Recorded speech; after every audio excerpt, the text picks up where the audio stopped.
May you all go to the roads of Valhalla, shiny and chrome. Mad Max Fury Road turns 10 years old today. Wow, this was a fast decade.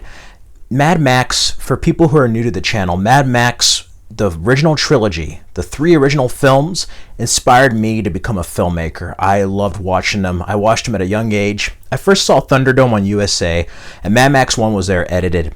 And I found him on VHS, rented him from Hollywood Video first, and then found him on VHS. My brother got me Road Warrior, my mom got me Thunderdome and Mad Max, and it was the original US dub. They didn't have the Australian audio track. I got to see that much later on Blu-ray, and I had the trilogy on Blu-ray already. And Mad Max Fury Road went through a weird history of being off and on. You know, they're supposed to make it before 9/11. It was going to have Mel Gibson still. And then George Miller moved on to Happy Feet.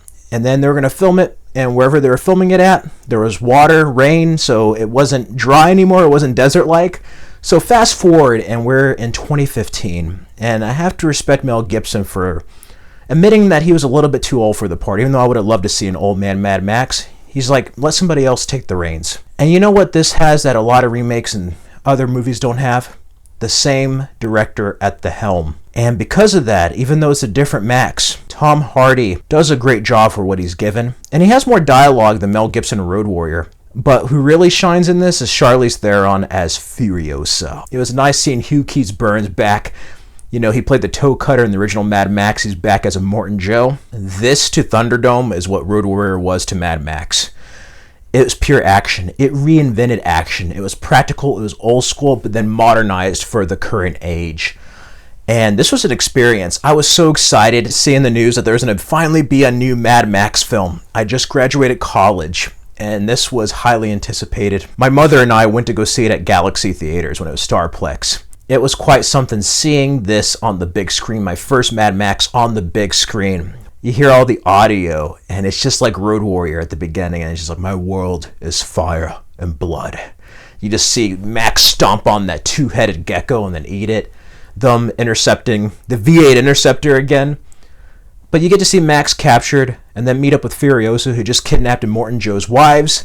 And the whole thing's a chase, and it is an adrenaline ride from start to finish. Speaking of being like an adrenaline junkie, Junkie XL, Tom Holkenberg's score is amazing. I love spiky cars and brothers in arms. Man, this was the experience to be had in theaters, and it still holds up 10 years later, even on home video. I mean, I love this freaking movie. It introduced a new generation to Mad Max, and I've always loved these films, and it was nice seeing a new version. Tom Hardy now actually reminds me more of Mel Gibson than he does in this film.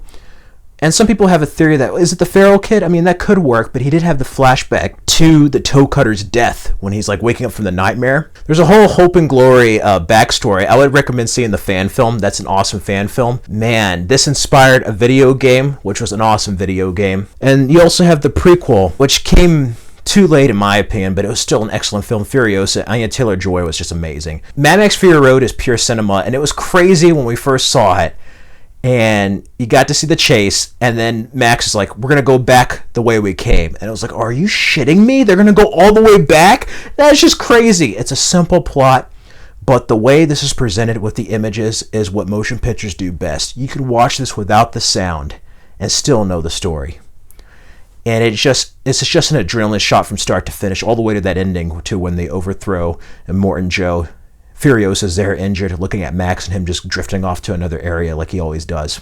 And Charlize Theron is definitely like the best kick-ass heroine. Like Furiosa, like it was up there with Ellen Ripley and like Sarah Connor. Such a wonderful addition, and these films find a way to reinvent themselves and they never get stale. Each one is different and unique, and I love that.